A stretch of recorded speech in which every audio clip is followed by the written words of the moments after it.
Apesar de o júri popular acontecer no Brasil desde o século XIX, há quem não concorde com a prática por acreditar que não se deve dar ao cidadão comum a responsabilidade de decidir sobre um crime. Há quem defenda ainda que os tipos de crimes julgados em júri popular não são adequados. Nós ouvimos dois experientes juristas com opiniões diferentes sobre estes e outros temas. Acompanhe.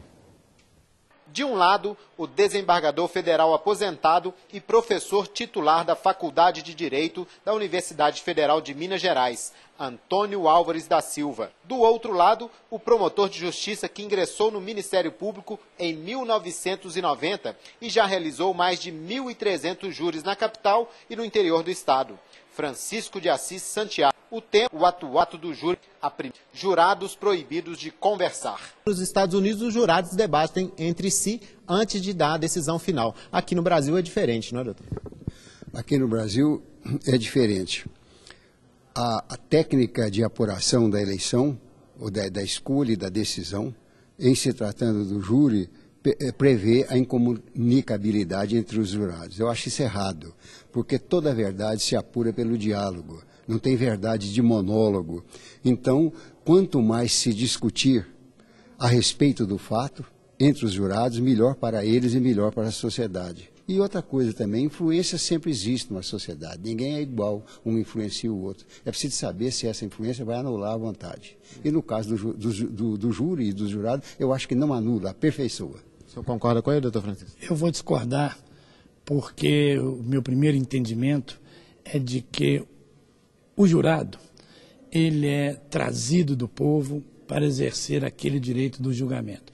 Então nós temos, no conselho de sentença, nós temos pessoas de menor cultura, de menor poder econômico, nós temos aí, sem desmerecer, né, classes, nós temos domésticas, pedreiros, bancários, profissionais liberais. Então eu entendo que esse debate entre eles não vai expressar o sentimento individual daquele que está ali para julgar. Por quê? Porque eu acredito, pela experiência que nós temos no Tribunal Popular do Júri, que um jurado de maior conhecimento, de maior capacidade, de maior cultura, ele vai influenciar aquele, né, que não tenha tanta cultura e tanta experiência. Polêmica, a influência da mídia.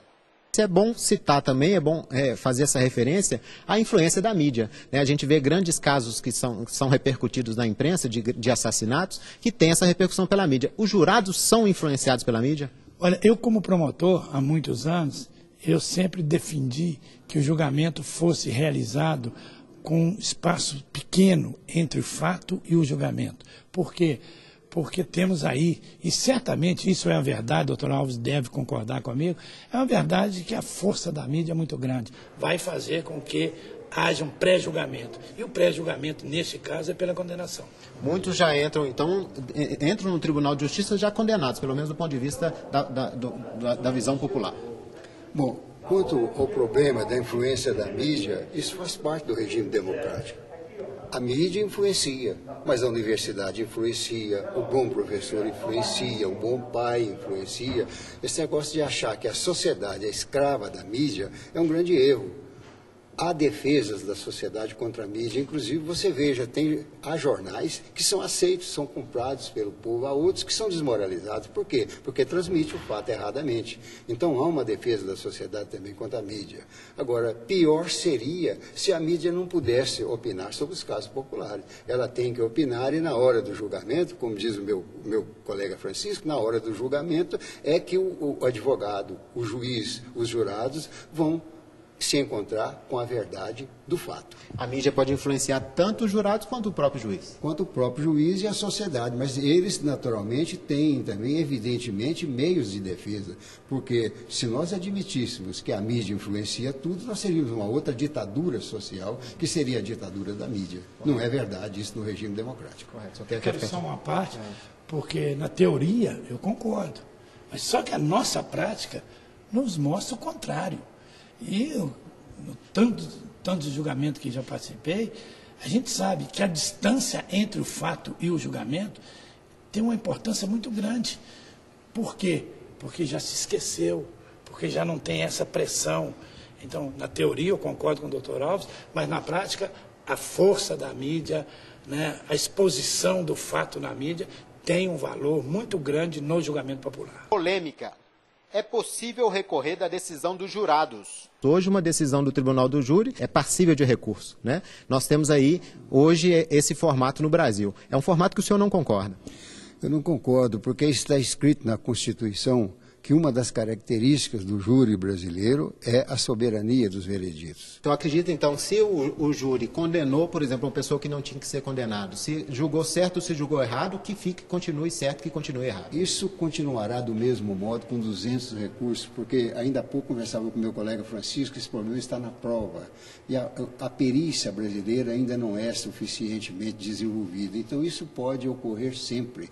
Injustiças nos julgamentos, nós temos isso desde a história da humanidade.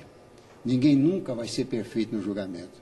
Agora, eu quero dizer o seguinte, com essa soberania dos vereditos, eu quero dizer que pode haver um recurso, sim, mas é o próprio juiz do júri. Ele vai decidir isso em 10 dias. Ele vai oferecer ao povo a decisão em nome do qual o tribunal do júri se reuniu. Ele, se ele acha que não deve julgar sozinho, a lei podia prever que ele chamasse 2 colegas do primeiro grau, e eles fizessem, então, um colegiado de juízes e decidissem em 10 dias, nunca mais do que 10 dias, para que o povo tenha confiança nos tribunais encarregados de julgar. E esse seria um formato ideal, doutor Francisco? Olha, eu concordo em vários pontos que o doutor Alves disse, mas eu entendo que nós devemos ter o reexame do julgamento. Uma única vez, posso até concordar que seja pelo juiz, com o colegiado, e o mais interessante e o mais importante é o prazo. Porque nós não podemos esperar que o tribunal, e nós sabemos do volume de trabalho, o tribunal vai demorar 1 ano, 1 ano e meio, 2 anos para julgar uma apelação. Então, esses 10, 20, que seja 30 dias, é o ideal. Mas o reexame, ele é importante. Ele não é que venha ferir a soberania do Tribunal do Júri, mas é uma oportunidade de não se decidir de uma única vez. Um entendimento, a participação popular no júri. Há algum questionamento entre vocês dois sobre a questão do funcionamento do júri, além dessas que a gente já falou, mas especificamente sobre o papel do júri? O júri popular é o meio mais correto de se julgar um criminoso? Eu entendo que, genericamente, sim. Quanto mais democrática for uma sociedade, maior será a participação do cidadão para julgar o seu igual. O Tribunal Popular do Júri é a maneira da sociedade, do cidadão, julgar o cidadão. Então, eu entendo que ele é perfeitamente viável no Brasil.